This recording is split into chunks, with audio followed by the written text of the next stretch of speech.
We begin with breaking news. That breaking news is in Rancho Cordova. A neighborhood is under evacuation orders right now following reports of a shooting, and Live Copter 3 is over the scene. This is Copper Sunset Way, and you can see in this exclusive live view what it looks like from the air. And you can see on the right they've got a street blocked off, lots of law enforcement presence. They've even got the trailer out there. The command center is set up. And again, evacuation orders are underway for people who live nearby. So on the ground, we continue our team coverage for you with KCRA 3's Michelle Bandor. What's the newest information from the scene, Michelle? Well, Lisa, we still have very limited details as to exactly what's happening here, but we do have a lot more to show you. As I was telling you at the top of the noon, they're letting us closer, and we are now much closer to the scene. And let's just take you right here. So this looks like the back side of the house, the command center that you were pointing out on Live Copter 3.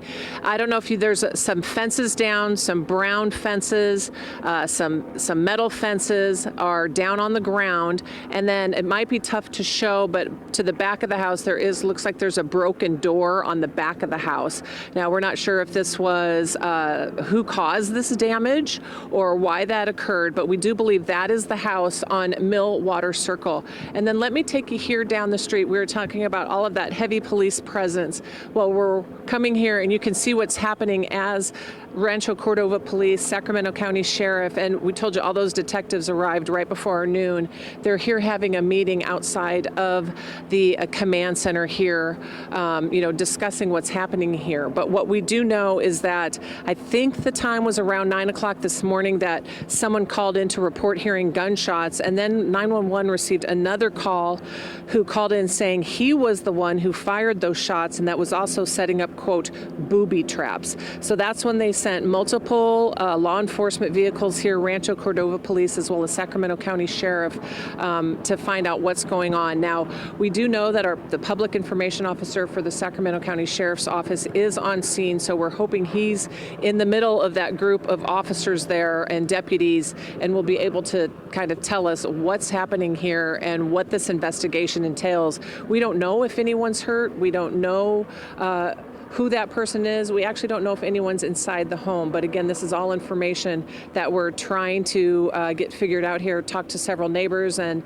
one man told me he dropped his child off at school, came back, and couldn't get back into his house. And we do have probably half a dozen or so neighbors here who are just hanging out like we are, trying to figure out what's going on. But again, we've got a meeting happening here right now with detectives, officers, deputies, as they maybe determine the next move, if we find out exactly what's happened here, and again, if anyone was shot or injured from that original call.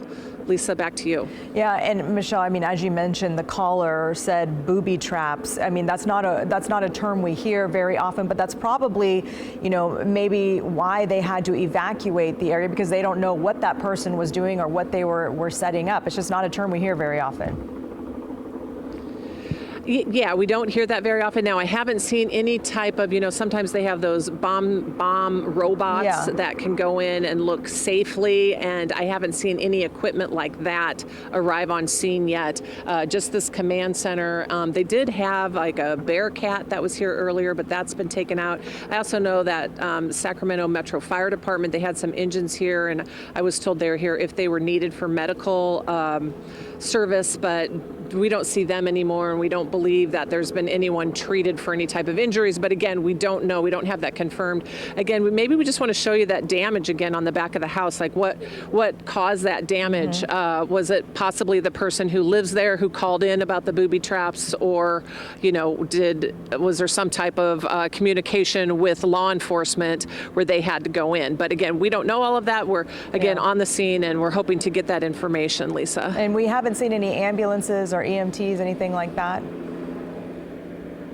No ambulances. I just saw a couple fire engines and had reached out to the Sac Metro, and they said they were on standby just in case. And they did release one engine for sure that I know, but I'm not seeing the second one in here now either. Yeah. And we did see the chaplain, so all very interesting. Hopefully we'll get more information. Thank you for showing us all that from the scene, Michelle. We want to go back up to Live Copter 3, give you another exclusive view from the sky and looking down here, and you can see the crime scene tape, and that's actually right where Michelle was showing us that damage to the fence right there. And so that really gives you a good view in the side yard and the backyard of the home in question.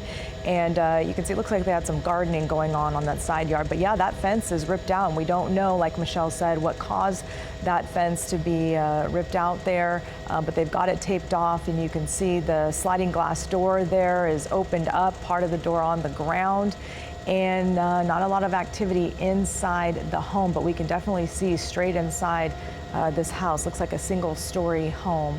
So yeah, that's the exclusive view that you wouldn't really be able to see from the street because it's all blocked off. And these neighbors, they've all been asked to evacuate, obviously for their own safety and for their own good. And like you heard Michelle said, even one father who dropped his child off at school couldn't get back into the neighborhood, but they do that just to, you know, out of precaution. They want to make sure that everybody is safe until they get inside and know exactly what's happening, what they're dealing with. You can see investigators out there taking photographs.